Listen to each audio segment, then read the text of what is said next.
Salut à tous et à toutes, c'est Morgan et bienvenue dans cette nouvelle vidéo. Donc je me présente, je suis étudiant en 5e et dernière année de kinésithérapie et aujourd'hui on va voir l'anatomie de ton biceps. Ces vidéos comme seul et unique but de t'aider à progresser plus rapidement, plus efficacement en t'expliquant bien l'anatomie de ton corps pour te permettre d'améliorer ta pratique. On verra donc insertion, terminaison, les actions de tes muscles et enfin bien comment mieux les travailler à la salle pour réellement t'aider dans ta pratique. On distingue deux faisceaux. On a la courte portion qui s'attache sur ta coracoïde, donc qui est une partie de ton omoplate, et qui se finit à ce niveau-là sur ton radius, donc un des deux os de ton avant-bras. Enfin, on retrouve la longue portion qui, elle, s'attache au niveau de ta glène, également une partie de ton omoplate qui s'articule avec ton numérus, donc l'os de ton bras. Juste à ce niveau-là, je te mettrai un schéma, ce sera plus simple pour voir. Et du coup, qui se termine également au niveau de cette partie-là de ton radius. Ton biceps a donc des fibres dans un axe qui sont plutôt verticales. Concernant ces actions, eh bien, on retrouve pour les deux faisceaux le mouvement de flexion de ton bras, ce mouvement de curl que tu fais lorsque tu es à la salle. On retrouve également cette composante de rotation, de supination de ton biceps qui est souvent négligée dans ta pratique. Et enfin, dernière partie concernant uniquement ta longue portion,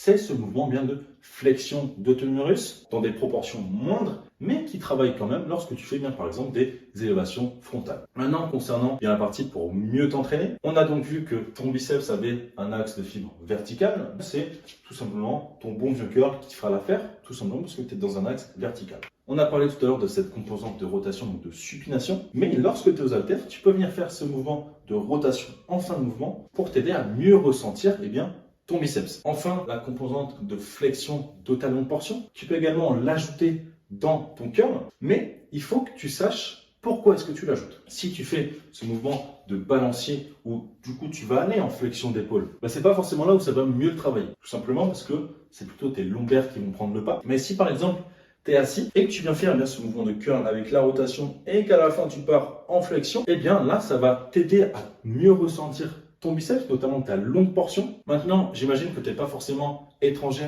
à la notion de tension-longueur. Mais donc, lorsque tu veux cibler plus ou moins ta courte ou ta longue portion, eh bien, tu vas pouvoir moduler la position de ton humérus. Donc, lorsque tu pars en antérieur, donc en flexion, tu vas diminuer la longueur de ta longue portion et donc, elle pourra produire moins de force. Si elle produit moins de force, eh bien, la courte portion va prendre le pas sur ta longue portion. Et donc, tu cibleras plus spécifiquement ta courte portion que ta longue portion. Donc, par exemple, au spider curl, tu vas être plutôt spécifique de ta courte portion.